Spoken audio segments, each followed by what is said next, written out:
ನಮಸ್ತೆ ಮಿತ್ರರೇ. ಬೀನ್ಸ್ ಒಂದು ನಾರಿನಂಶವನ್ನು ಹೊಂದಿರುವಂತಹ ಅತ್ಯುತ್ತಮ ತರಕಾರಿ ಅಂತ ಹೇಳ್ಬೋದು. ಬೀನ್ಸ್ನಿಂದ ಹಲವು ಬಗೆಯ ಪಲ್ಯಗಳನ್ನು ನಾವು ಮಾಡ್ತೇವೆ. ಉಪ್ಕರಿ ಅಂತೂ ಮಾಡಿದರೆ ಸಣ್ಣ ಸಣ್ಣದಾಗಿ ಹೆಚ್ಚಿ ಬಹಳ ರುಚಿಕರವಾಗಿರ್ತದೆ. ಇವತ್ತು ನಾನು ಕರಾವಳಿ ಶೈಲಿಯ ಬೀನ್ಸಿನ ಸುಕ್ಕವನ್ನು ಮಾಡ್ತಿದ್ದೇನೆ. ಹಾಗಿರುವಾಗ ಈ ಸುಕ್ಕವನ್ನು ಹೇಗೆ ಮಾಡುವುದು ಎಂದು ನೋಡುವ ಮೊದಲು ಯಾರೆಲ್ಲ ನನ್ನ ಚಾನಲನ್ನು ನೋಡ್ತಿದ್ದೀರಿ, ಯಾರೆಲ್ಲ ಇನ್ನೂ ಸಬ್ಸ್ಕ್ರೈಬ್ ಮಾಡಿಲ್ಲ, ದಯವಿಟ್ಟು ಸಬ್ಸ್ಕ್ರೈಬ್ ಮಾಡಿ ಸಪೋರ್ಟ್ ಮಾಡಿ ಅಂತ ಹೇಳುತ್ತಾ ಬನ್ನಿ ಕರಾವಳಿ ಶೈಲಿಯ ಬೀನ್ಸ್ ಸುಕ್ಕವನ್ನು ಹೇಗೆ ಮಾಡುವುದು ಎಂದು ನೋಡೋಣ. ನಮಸ್ತೆ ಮಿತ್ರರೇ, ಇವತ್ತು ಬೀನ್ಸ್ ಸುಕ್ಕ ಮಾಡೋಣ. ಕರಾವಳಿ ಶೈಲಿಯ ಬೀನ್ಸ್ ಸುಕ್ಕ ಮಾಡ್ತಿದ್ದೇನೆ. ನೋಡಿ, ಬೀನ್ಸನ್ನು ಚೆನ್ನಾಗಿ ತೊಳೆದುಕೊಂಡು ಇಟ್ಕೊಂಡಿದ್ದೇನೆ. ಈಗ ಈ ಸುಕ್ಕಕ್ಕೆ ಬೇಕಾಗುವ ಸಾಮಗ್ರಿಗಳನ್ನು ತೋರಿಸ್ತಿದ್ದೇನೆ. ನೋಡಿ, ಇಲ್ಲಿ 5 ಬ್ಯಾಡಿಗೆ ಮೆಣಸು ತೆಗೆದುಕೊಂಡಿದ್ದೇನೆ ನಾನು. 1 ನೀರುಳ್ಳಿ, 5-6 ಬೆಳ್ಳುಳ್ಳಿ ತೆಗೆದುಕೊಂಡಿದ್ದೇನೆ. ಬೀನ್ಸ್ ಸ್ವಲ್ಪ ಗ್ಯಾಸ್ಟ್ರಿಕ್ ಅಂಶವನ್ನು ಹೊಂದಿರೋದ್ರಿಂದ ಈ ಒಗ್ಗರಣೆ ಟೈಮ್ನಲ್ಲಿ ಅದಕ್ಕೆ ಬೆಳ್ಳುಳ್ಳಿ ಕೊಡೋದು ಬಹಳ ಉತ್ತಮ. ಕರಿಬೇವಿನ ಸೊಪ್ಪು, 1 ಚಮಚದಷ್ಟು ಜೀರಿಗೆ, 1.5 ಚಮಚದಷ್ಟು ಕೊತ್ತಂಬರಿ ಬೀಜ, 1 ಚಮಚದಷ್ಟು ಉದ್ದಿನ ಬೇಳೆ, 1 ಅರ್ಧ ಗಡಿಯಷ್ಟು ತೆಂಗಿನ ತುರಿ. ಅರ್ಧ ಕೆಜಿಗೆ ಸಾಧಾರಣ ಒಂದು 100 ಗ್ರಾಮ್ಸ್ನಷ್ಟು ತೆಂಗಿನ ತುರಿ ಬೇಕು. ಮತ್ತು ಸಾಸಿವೆ, ಇದೆಲ್ಲ ಒಗ್ಗರಣೆಗೆ ಬೇಕಾಗುವಂಥದ್ದು.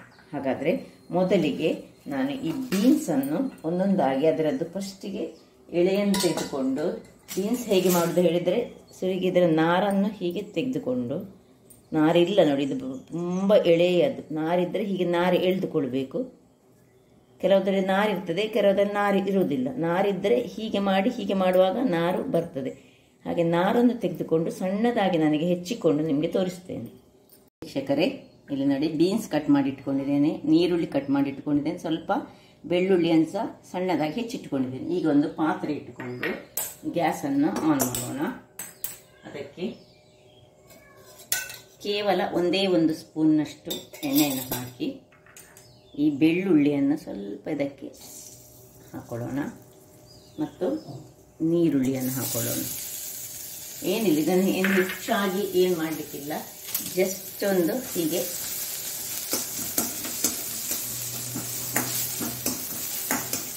ಸ್ವಲ್ಪ ಇದರಲ್ಲಿ ಚೂರು ಬೆಳ್ಳುಳ್ಳಿ ಮತ್ತು ಇದು ಬಾಡಿದರೆ ಸಾಕು, ಹಸಿ ವಾಸನೆ ಹೋಗೋ ತನಕ. ಬೇಕಿದ್ರೆ ಒಂದು 4 ಕರಿಬೇವಿನ ಸೊಪ್ಪನ್ನು ಸಹ ಹಾಕೊಳ್ಬೋದು. ಹಾಕ್ಕೊಂಡ್ರೆ ಉತ್ತಮ. ಈಗ ಈ ಬೀನ್ಸನ್ನು ಸ್ವಲ್ಪ ಇದು ಬಾಡಿದ್ರೆ ಸಾಕು ಹಾಕೊಳ್ಳೋಣ. ಇದರಲ್ಲಿ ಅರ್ಧ ಕೆಜಿಯಷ್ಟು ಮಾತ್ರ ಬೀನ್ಸ್ ಇರೋದು. ನಾವಿವತ್ತು ಬೀನ್ಸಿನ ಸುಕ್ಕ, ಕರಾವಳಿ ಶೈಲಿಯ ಬೀನ್ಸಿನ ಸುಕ್ಕ ಮಾಡ್ತಿದ್ದೇವೆ. ಇಷ್ಟಾಗುವಾಗ ಇದಕ್ಕೆ ಸ್ವಲ್ಪ ಇದರಲ್ಲಿ ಒಳ್ಳೆಯದು ಬಾಡ್ಕೊಳ್ಬೇಕಂದ್ರೆ ಬೀನ್ಸಲ್ಲಿ ಸ್ವಲ್ಪ ಹಸಿ ವಾಸನೆ ಇರ್ತದೆ, ಎಣ್ಣೆಯಲ್ಲಿ ಬಾಡ್ಕೊಳ್ಬೇಕು. ಈಗ ಸ್ವಲ್ಪ ಉಪ್ಪನ್ನು ಹಾಕೊಳ್ಳೋಣ.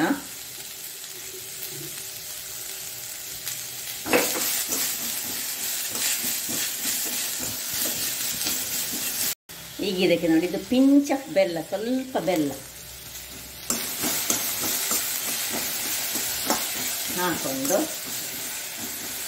ನೋಡಿ, ಇದು ಮುಳುಗುವಷ್ಟಂದರೆ ಸ್ವಲ್ಪ ಎಷ್ಟು ಬೇಯಲಿಕ್ಕೆ ಎಷ್ಟು ಬೇಕು ನೀರು ನೋಡಿ ಅಷ್ಟು ನೀರನ್ನು ಹಾಕ್ಕೊಂಡು ಸಾಧಾರಣ ಹದ ಉರಿಯಲ್ಲಿ ಇದನ್ನು ಬೇಯಿಸಿಕೊಳ್ಳೋಣ.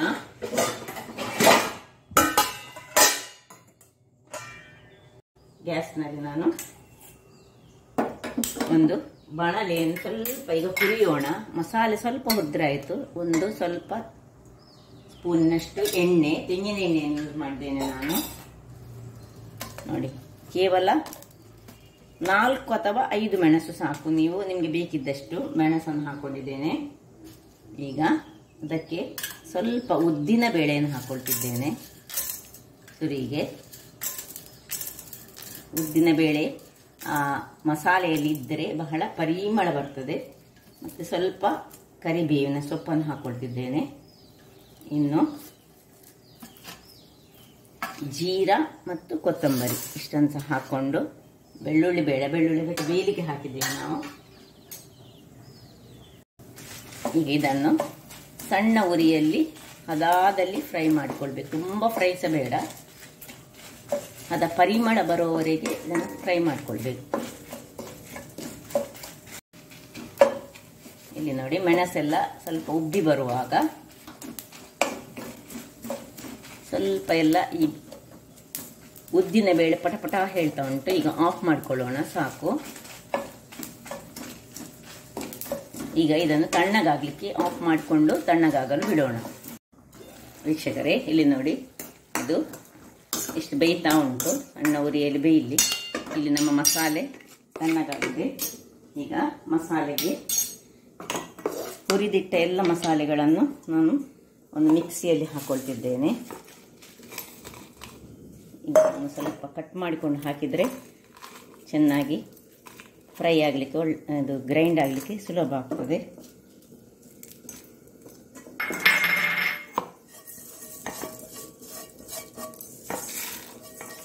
ಸ್ವಲ್ಪ ಎಣ್ಣೆಯಲ್ಲಿ ಫ್ರೈ ಮಾಡಬೇಕು ಯಾವಾಗಲೂ, ಹೀಗೆ ಸುಕ್ಕ ಮಾಡುವಾಗ.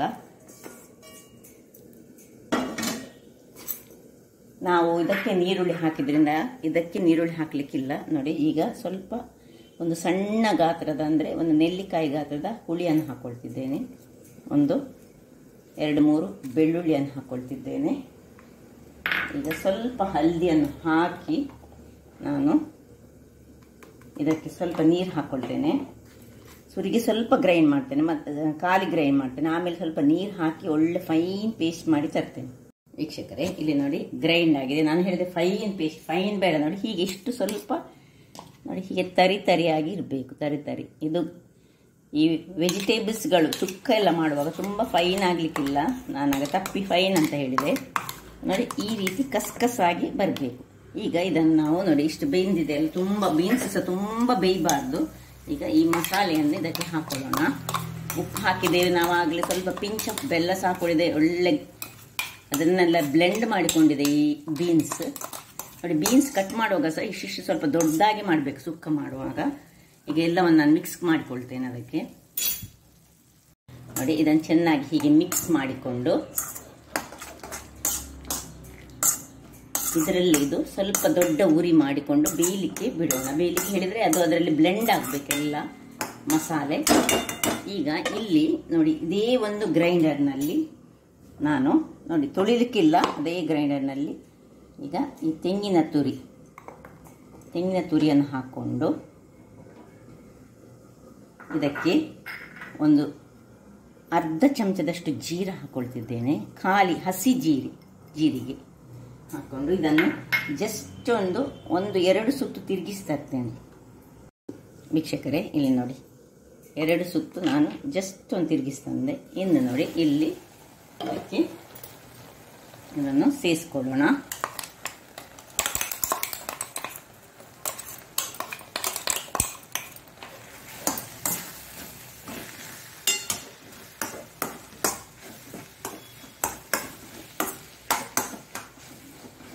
ಸ್ವಲ್ಪ ಬೇಕಿದ್ರೆ ಮಿಕ್ಸಿ ತೊಳೆದ ನೀರನ್ನು ಇದಕ್ಕೆ, ಇಲ್ಲಿ ನೋಡಿ ಇದರ ಮಿಕ್ಸಿಗೆ ಸ್ವಲ್ಪ ನೀರನ್ನು ಹಾಕಿ ಮಿಕ್ಸಿಯನ್ನು ತೊಳೆದ ನೀರನ್ನು ಇದಕ್ಕೆ ಹಾಕ್ಕೊಳ್ಬೋದು.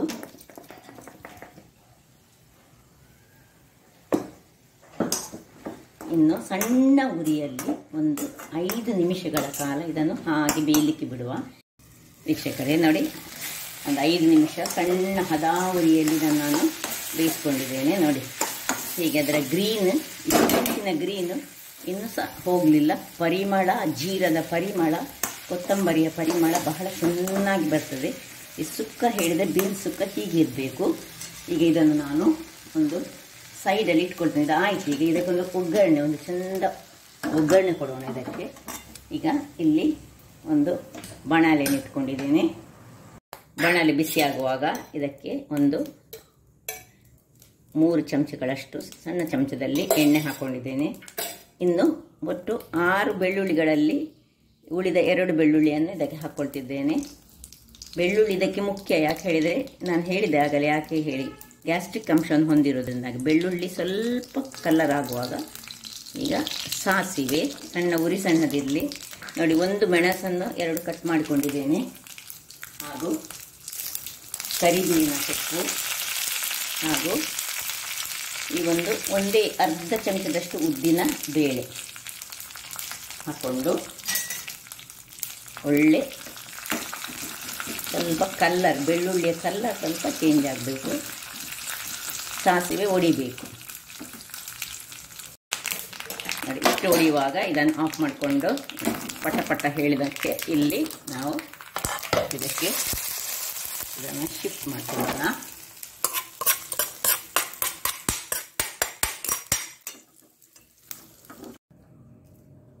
ನೋಡಿ, ಒಗ್ಗರಣೆ ಬಿತ್ತಿದ್ದಕ್ಕೆ ಈಗ ಒಗ್ಗರಣೆಯ ಪರಿಮಳದೊಂದಿಗೆ ಬಹಳ ರುಚಿಕರ ಹಾಗೂ ಆರೋಗ್ಯದಾಯಕ ಅಂತ ಹೇಳ್ಬೋದು ಇದನ್ನು. ನೋಡಿ, ಈಗ ಇದನ್ನು ಸರ್ವ್ ಮಾಡ್ಕೊಳ್ಳೋಣ.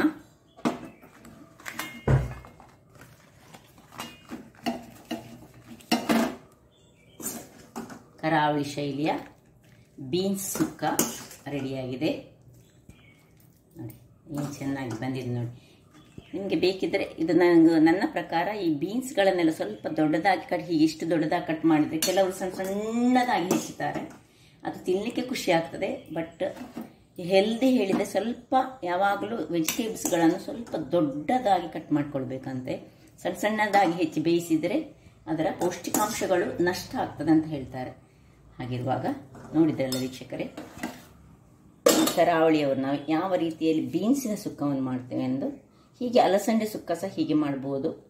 ಹಾಗಿರುವಾಗ ನನ್ನ ಈ ಕುಕಿಂಗ್ ಚಾನಲ್ ನಿಮಗೆ ಇಷ್ಟ ಆದರೆ ಬೋಳೂರು ಸುವರ್ಣ ಚಾನಲನ್ನು ಲೈಕ್ ಮಾಡಿ, ಶೇರ್ ಮಾಡಿ ಹಾಗೂ ಸಬ್ಸ್ಕ್ರೈಬ್ ಮಾಡಿ ಹಾಗೂ ನನ್ನ ಇನ್ಸ್ಟಾಗ್ರಾಮ್ ಪೇಜನ್ನು ಫಾಲೋ ಮಾಡಿ. ಧನ್ಯವಾದಗಳು.